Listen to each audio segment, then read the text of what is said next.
السلام علیکم۔ آج ہم پڑھیں گے ناول چاند آسمانوں سے لاپتہ۔ تم ابھی تک تیار نہیں ہوئی ماہی؟ زخرف نے اسے بستر پہ لیٹے تکیے میں منہ چھپائے روتے ہوئے دیکھا۔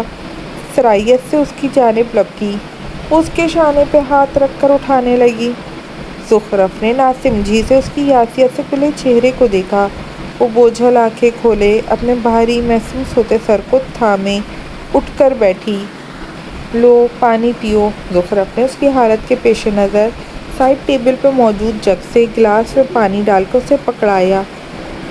ماہی نے اپنے سوکھے لبوں سے پانی لگایا، پھر اسے ایک ہی سانس میں پی گئی۔ پانی پی کر گلاس زخرف کو تھما دیا اور خود گہرا سانس لے کر خود کو نارمل کرنے لگی۔ دفتن اس کی اپنے بستر پر موجود چیزوں پہ پڑی جو ابھی ماہی اپنے ساتھ اندر لے کر آئی تھی۔ جگر جگر کرتا ڈائمنڈ جیولری سیٹ اور اس کے ساتھ پڑی بلیک کلر کی چمکتے ہوئے نگینوں کے کام سے مزین بیش قیمتی میکسی دیکھ اس کی آنکھوں میں نمی اتر آئی۔ دماغ میں اس رات کا واقعہ کسی فلم کی طرح چلنے لگا۔ وہ ساکت بیٹھی آنسو بہانے لگی۔ آپ بہت برے ہیں، میں آپ سے کبھی شادی نہیں کروں گی، کبھی نہیں۔ وہ اس کے ہاتھ جھٹکتی پہلی بار اس کے سامنے ہمت دکھاتے ہوئے غصے سے بولی، آئی ہیٹ یو۔ اس کا اشتعال اونت کر آیا اور وہ اپنے الفاظ اور انداز سے لکی کو ساکت کر گئی۔ اس کی آنکھیں ماہی کے لفظوں پہ غصے کی زیادتی سے خون چھلکانے لگیں۔ ایک جھٹکے سے سختی سے اس کی کوہنی سے پکڑ کر ماہی کو اپنے قریب کیا، پھر وہ سرد آواز میں غرایا، کیا بولا تم نے؟ نفرت ہے تمہیں مجھ سے؟ ٹھیک ہے پھر نفرت تو نفرت صحیح، اب چاہے تم نفرت کرو یا محبت، رہنا تو تمہیں میرے ساتھ ہی ہوگا۔ تمہارے سامنے انسان بنا ہوا ہوں تو انسان ہی رہنے دو مجھے، حیوان بننے پہ مجبور نہ کرو۔ اگر میرے اندر کا حیوان جاگ گیا تو سوچ لو تمہارے لیے اچھا نہیں ہوگا۔ اس کا لہجہ ایسا تھا کہ ماہی کی ریڑھ کی ہڈی کی سنسناہٹ پھیل گئی اور آنکھیں پھٹنے کے قریب ہی ہو گئیں۔ اس کا معصوم سا دل سکڑنے لگا، ہاتھ پاؤں سرد پڑ گئے۔ آئندہ اگر مجھ سے دور جانے کی بات کی تو اپنے ان ہاتھوں سے جان لے لوں گی تمہاری، سمجھی تم؟ جا کر آسمانوں میں چھپ جاؤ یا سمندر کی گہرائیوں میں، وہیں سے نکال لاؤں گی تمہیں۔ کسی غلط فہمی میں مت رہنا کہ لکی سے دور جا پاؤ گی تم۔ ماہی تم شاور لے لو تو خود کو فریش فیل کرو گی، جاؤ شاور لے کر آؤ تو پھر میں تمہیں ریڈی کروں۔ دعا پھپھو نے تمہیں تیار کرنے کے لیے ذمہ داری مجھے سونپی ہے۔ ماہی سپاٹ انداز میں اسے دیکھنے لگی۔ دیکھو ماہی مجھ پہ غصہ مت ہونا، میں تو پھپھو کو کہا تھا کسی بیوٹیشین کو بلا لیتے ہیں، مگر آپ کے ہونے والے انہوں نے حکم نامہ جاری کیا تھا کہ ان کی ہونے والی مسز کو سادہ ہی رکھا جائے۔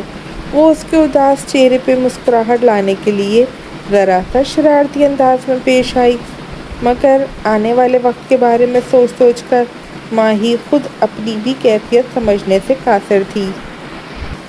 مجھے ان سے شادی نہیں کرنی، کبھی نہیں کروں گی شادی، وہ چیخی اور ہاتھ مار کر بیڈ سے سب کچھ نیچے گرایا۔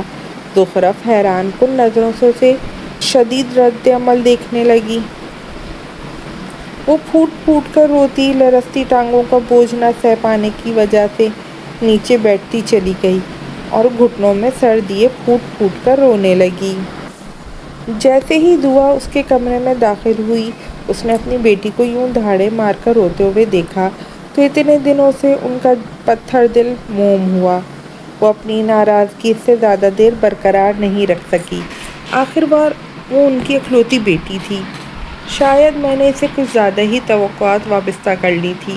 میری بیٹی انسان ہے، کوئی فرشتہ نہیں جو کوئی غلطی نہ کرے، اور انسان تو خطاؤں کا پتلا ہے، ٹھوکر لگتی ہے تو ہی سیکھتا ہے، دعا نے دل میں سوچا، اور اس کے مقابل فرش پر بیٹھتے ہوئے اس کا چہرہ اپنے دونوں ہاتھوں سے تھام کر اس کے پسینے سے تر پیشانی پہ پیار بھرا بوسہ دیا۔ اپنی ماں کی اس ممتا بھرے لمس اور آغوش میں جانے کے بعد وہ کتنے دنوں سے تڑپ رہی تھی، چھپ چھپ کر رو رہی تھی۔ ان کا لمس پاتے ہی ماہی کے غمزدہ چہرے پہ خوشی چھا گئی۔ وہ اپنے ہاتھوں سے اپنے آنسو رگڑ کر